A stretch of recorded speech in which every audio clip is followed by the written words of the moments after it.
Hello, Mr. John. You're welcome, friend. I want to ask you a question about Jesus. Okay, friend. What's your question about Jesus? Is Jesus the Son of God? Yes, we read in Matthew 3:17, when John baptized Jesus, and lo, a voice from heaven, saying, "This is my beloved Son, in whom I am well pleased." You should not accept the word son literally, because many prophets are called sons of God and children of God in the Bible. Read Exodus 4:22. And thou, Moses, shalt say unto Pharaoh, Thus saith the Lord, Israel is my son, even my firstborn. Here it clearly states Jacob, Israel, is God's firstborn son. Read now 2 Samuel 7:13-14 and 1 Chronicles 22:10. He, Solomon, shall build a house for my name, and I will establish the throne of his kingdom forever. I will be his father, and he shall be my son. It will be even more confusing when you read Jeremiah 31:9, I am a father to Israel, and Ephraim is my firstborn. In Exodus 4:22 just now, Israel was called firstborn too. Who is the real firstborn? Israel or Ephraim? Common people can also be children of God. Read Deuteronomy 14:1. Ye are the children of the Lord your God. Common people can also be called firstborn. Read Romans 8:29. For whom he did foreknow, he also did predestinate to be conformed to the image of his Son, that he might be the firstborn of many brethren. If all are firstborn, what is Jesus then? He is the only begotten Son of God. Before Jesus was born, God said to David, Psalm 2:7, I will declare the decree. The Lord hath said unto me, Thou art my son, this day have I begotten thee. So David is also God's begotten son, and he was before Jesus. You see, the meaning of Son of God is not literal but metaphorical. The Bible makes it clear that anyone who obeys God is beloved to God and is called son or children of God. Jesus also said that God is not only his Father, but also your Father, as stated in Matthew 5:45-48. That ye may be the children of your Father, and be ye therefore perfect, even as your Father which is in heaven is perfect. As you can see in many passages of the Bible, people are called firstborn, begotten son, sons of God, and children of God, which signify love and affection and nearness to God, and is not exclusive to Jesus alone.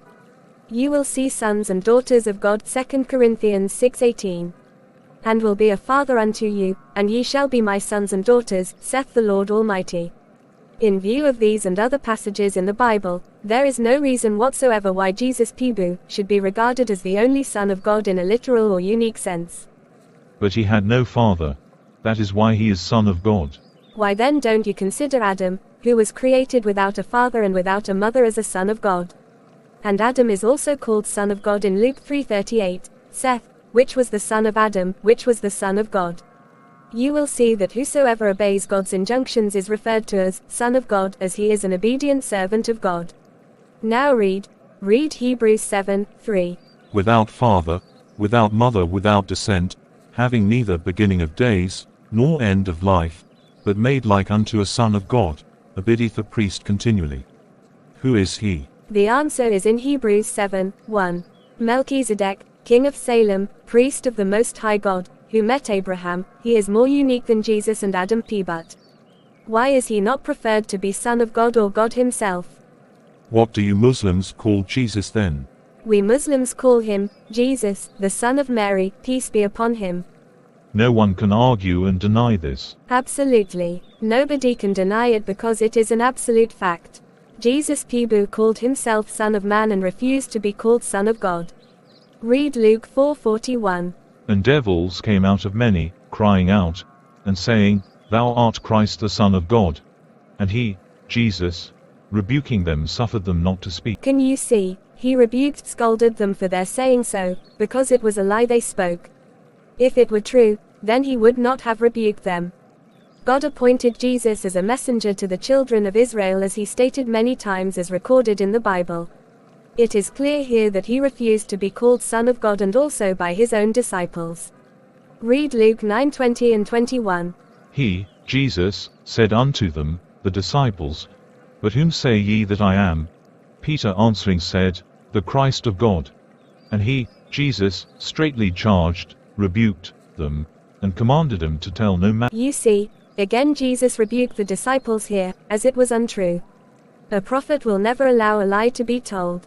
Jesus, who was the Messiah, a prophet, was escalated from teacher to Son of God, to Lord, and finally to God himself. Read John 3:2 and John 6:14 where the actual status of Jesus is recorded. The same came to Jesus by night, and said unto him, Rabbi, we know that thou art a teacher come from God. John chapter 6 verse 14. Then those men, when they had seen the miracle that Jesus, did, said, This is of a truth that prophet that should. Jesus is also called prophet in John 7:40, Matthew 21:11, Luke 7:16, and 24:19. Now read Acts 9:20 and you will see who started this false teaching of Son of God. And straightway he, Paul, preached Christ in the synagogues that he is the Son of God. Acts chapter 9 verse 20. Can you see? Here it clearly states that Paul started to preach this. Jesus never preached it. You can also conclude that the early Christians were still praying in synagogues, but later when Christianity deviated from the original teaching of Jesus, Paul, Barnabas and the Gentiles were expelled from the synagogues as they were accused of blasphemy and pollution. Read also Acts 13:50, 17:18 and 21:28, and Luke 2:11. Because Paul preached blasphemy they were expelled from the synagogues, then only churches were established.